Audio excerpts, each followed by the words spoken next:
ഗന്ധർവനെ പൂജിക്കുന്ന ക്ഷേത്രത്തെക്കുറിച്ച് അറിയാമോ? വർഷങ്ങൾക്ക് മുൻ ശ്രീ അനന്ത പത്മനാഭ ക്ഷേത്രത്തിന്റെ വടക്കേ നടയിലായി ഒരു 4 തറവാട് ഉണ്ടായിരുന്നു.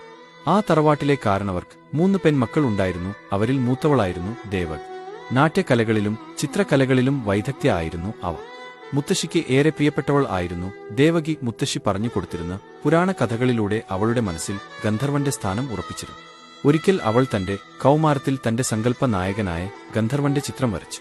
ആരെയും മോഹിപ്പിക്കുന്ന ജീവൻ തുടിക്കുന്ന ഒരു സൃഷ്ടിയായിരുന്നു ആ. ദേവകി സദാസമയവും ഈ ചിത്രത്തിനടുത്തായിരുന്നു. കേവലം ഒരു ചിത്രമായിരുന്നില്ല അവൾക്ക്, തന്റെ പ്രാണനായിരുന്നു. അവൾ ഉറക്കത്തിൽ പോലും ഗന്ധർവ സങ്കല്പത്തിലായിരുന്നു.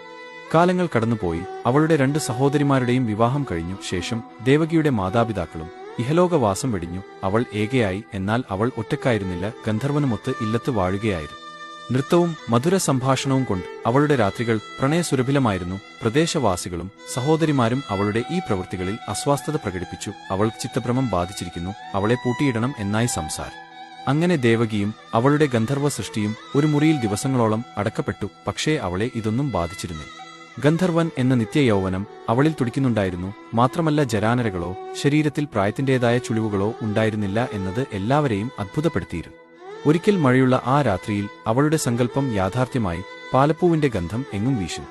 വിദൂരതയിൽ നിന്നും വീണനാദം അവളുടെ കാതുകളിൽ പതിച്ചു. അവൾ കണ്ണുകൾ തുറന്നു. അടച്ചിട്ട വാതിലുകൾ അവൾക്കായി താനേ തുറന്നു. അവൾക്കായി പ്രകൃതി മഴയെ മാറ്റി നിർത്തി. അവൾ മെല്ലെ മെല്ലെ വീണനാദം കേൾക്കുന്ന ഇടം ലക്ഷ്യമാക്കി നടന്നു. മുത്തശ്ശി പറയാറുള്ള നാഗകാവിലെ ഗന്ധർവ പാലയ്ക്ക് സമീപം അവൾ എത്തിച്ചേർന്നു. എവിടെ നിന്നോ ഒരു അശരീരി അവളുടെ ശ്രദ്ധയെ ആകർഷിച്ചു. ഞാൻ ഗന്ധർവൻ. ചിത്രശലഭമാകാനും മേഘമാലകളാകാനും പാവയാകാനും പറവയാകാനും മാനാവാനും മനുഷ്യനാവാനും നിന്റെ ചുണ്ടിന്റെ മുത്തമാവാനും നിമിഷാർത്ഥം പോലും ആവശ്യമില്ലാത്ത ഗഗനചാരി.